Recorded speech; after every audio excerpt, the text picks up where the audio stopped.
Depois de 6 anos de existência, o Pix se transformou de forma disparada na opção de pagamento mais usada no Brasil. Seu sucesso acabou sendo utilizado como trunfo por alguns políticos e gerou um incômodo enorme e gigante do sistema financeiro americano. Mas para entender como o Pix tem gerado tantas questões, é preciso conhecer como o sistema foi criado. Para isso, precisamos voltar para 2016, quando dentro do Banco Central crescia a ideia de criar um modelo de pagamento instantâneo e gratuito para rivalizar com métodos já considerados ultrapassados, como o TED, o DOC e o boleto, que sofriam com a lenta compensação, a falta de disponibilidade o dia inteiro e a aplicação de taxas. O início da idealização do projeto ocorreu quando o BC participou de um relatório do Banco de Compensações Internacionais, junto com mais de 20 outros bancos centrais ao redor do mundo. Eles debateram ali os benefícios dos pagamentos instantâneos. Esse foi o impulso que Ilian Goudjian, presidente da instituição na época, precisava para encabeçar o desenvolvimento do novo sistema de pagamento. Em 2017, o Banco Central começou a conversar sobre a ideia com o mercado e com diversas instituições financeiras. Para moldar o serviço, a equipe estudou 2 modelos de pagamentos estrangeiros, o Zelle, dos Estados Unidos, e o UPI, da Índia. O Zelle foi criado em 2017 por meio de um consórcio entre os 7 maiores bancos americanos. O sistema utiliza o número de celular ou endereço de e-mail como chave de identificação. Porém, o Zelle pode conter taxas em alguns bancos, não era tão instantânea assim e servia somente para a transferência de pessoa para pessoa, ou seja, não era possível fazer compras no mercado ou na padaria usando como forma de pagamento. E por funcionar apenas para poucos bancos, o Zelle nunca cobriu o país inteiro, só operava entre clientes de instituições que haviam aderido ao programa.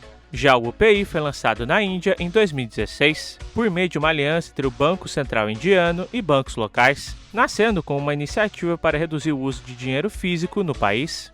A ideia do serviço indiano era funcionar como uma camada extra sobre o sistema financeiro, usado em aplicativos de bancos ou carteiras digitais. Com ele, era possível pagar qualquer coisa por meio de um endereço virtual ou de um QR Code, desde transferência entre pessoas até compras no comércio. O crescimento do ecossistema indiano foi gigantesco. O UPI saiu de cerca de 20 milhões de transações no primeiro ano para se aproximar da marca de 1 trilhão de transações quase uma década depois. A principal desvantagem dele era o grande número de provedores, o que pode criar uma experiência de usuário confusa e dificuldade de operação entre apps. Observando ambos, a equipe do Bacen percebeu que a adesão voluntária dos bancos e os modelos descentralizados de outros países acabavam prejudicando a experiência das pessoas. Por isso se decidiu que quem controlaria todo o sistema do novo meio de pagamento seria o próprio Banco Central. No ano seguinte foi instituído oficialmente o grupo de trabalho sobre o assunto. Ao longo do desenvolvimento, o Banco Central estabeleceu alguns requisitos. O serviço operaria 24 horas por dia, seria gratuito e todos os bancos e instituições com mais de 500 mil contas seriam obrigados a adotá-lo.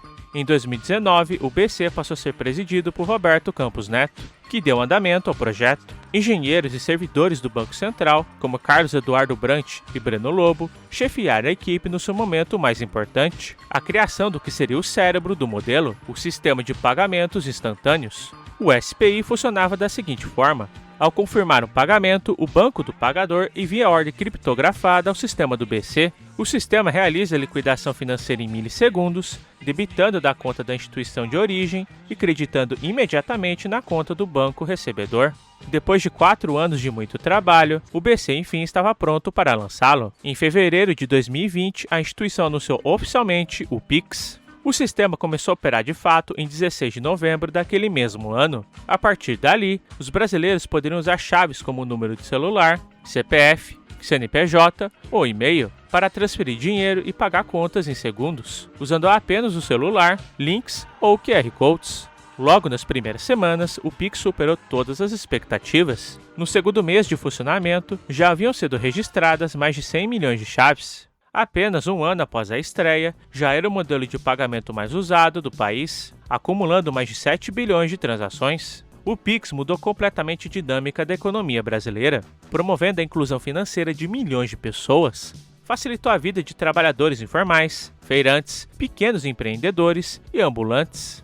Antes, esses negócios operavam apenas com dinheiro vivo, ou com maquininhas de cartões, que cobravam taxas percentuais, o chamado MDR, engolindo parte do faturamento do pequeno vendedor. Seu êxito motivou o BC a criar outras modalidades de Pix. o Pix Agendado, que permite programar uma transferência para uma data futura, o Pix Saque, quando o usuário faz um Pix para um estabelecimento parceiro e recebe o valor correspondente em dinheiro físico direto do caixa. Já o Pix Troco é associado a uma compra. Você compra um produto de R$20, faz um Pix de R$50 para o lojista, que devolve 30 em espécie. O Pix automático é voltado para pagamentos recorrentes, como mensalidades de escola, condomínio e serviços de assinatura. No caso do Pix Cobrança, ele funciona com as regras de um boleto. A empresa gera um QR Code que já embute regras de data de vencimento, cálculos de juro por atraso e multas. O Pix por aproximação permite simplesmente encostar o celular na maquininha usando a tecnologia NFC.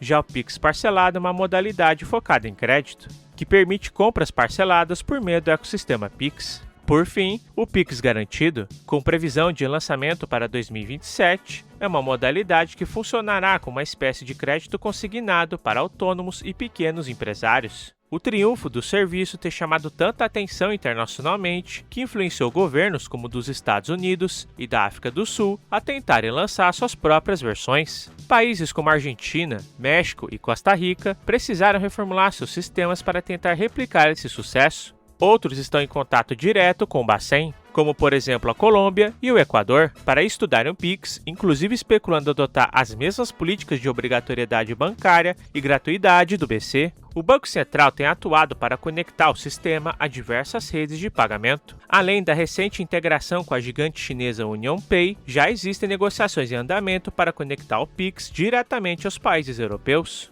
No planejamento da instituição, há espaço para mais expansão, com a criação do Pix Internacional, que promete integrar de vez o serviço ao ecossistema financeiro mundial. Todo esse crescimento da ferramenta fez com que o Pix ultrapassasse com folga o volume de transações da Visa e da Mastercard no Brasil. Embora o plano inicial do Banco Central não fosse competir diretamente com os cartões, o movimento ocorreu de forma natural. A perda do duopólio das empresas com a chegada do Pix as incomodou bastante. Isto porque, toda vez que o cartão de crédito ou débito é passado, gera uma taxa de desconto da qual empresas de maquininhas, bancos e as bandeiras tiram seus lucros. Estima-se que as bandeiras tenham perdido 12 bilhões de reais em taxas entre 2021 a 2024. Na visão dessas companhias, o Pix está tirando muito espaço delas no mercado, o que, segundo dados da Abex, não é verdade, pois a revolução financeira que o Pix causou só fez as operações de crédito crescerem de 2020 para cá. O motivo é que o Pix incluiu milhões de pessoas na economia formal. Ao começar a movimentar dinheiro digitalmente, esses novos clientes criaram um histórico financeiro, o que deu a eles a oportunidade de finalmente ter acesso ao crédito. Percebendo que a tecnologia pode se espalhar para outros países, as gigantes americanas passaram a usar seu poder de lobby em Washington. Nos últimos anos, informes do Escritório do Representante Comercial dos Estados Unidos, que monitora o comércio global, começaram a incluir críticas abertas às regras do Banco Central com relação ao Pix. As companhias acusam o Brasil de sufocar a concorrência estrangeira. Na perspectiva americana, o fato do Banco Central ser ao mesmo tempo regulador, operador e proprietário do Pix, somada à regra que obrigou os bancos a oferecer o serviço de graça, cria um monopólio estatal. O desejo dessas corporações seria uma descaracterização do serviço, entre elas a permissão de cobrar tarifas e a redução do papel do BC sobre a ferramenta, o que modificaria toda a lógica do modelo e o tornaria semelhante ao Zelle e ao FedNow. O problema chegou ao nível tão grande que em julho de 2026, o governo Trump usou o Pix como um dos argumentos centrais para uma nova tarifa de 25% sobre as exportações brasileiras. Contudo, essa intimidação não parece ter tido tanto efeito. O serviço se tornou popular e intocável, a ponto de os dois líderes nas pesquisas presidenciais pretenderem usá-lo exaustivamente em suas campanhas eleitorais. Ao analisar a ascensão e a consolidação do Pix, fica claro que ele foi uma política de Estado e não de um único governo. Começou com conversas embrionárias na gestão de Dilma Rousseff, ganhou corpo e estrutura na era Temer, foi lançado no governo Bolsonaro e continua sendo expandido com novas funções no mandato de Lula. Isso mostra que o Pix não tem um dono, tanto que o considerado pai do Pix já rejeitou esse título. O sistema é a consequência de um momento de rara competência do Estado brasileiro, que transformou para sempre o dia a dia da população, entregando ao Brasil uma autonomia financeira e tecnológica que agora é estudada e cobiçada pelo resto do mundo.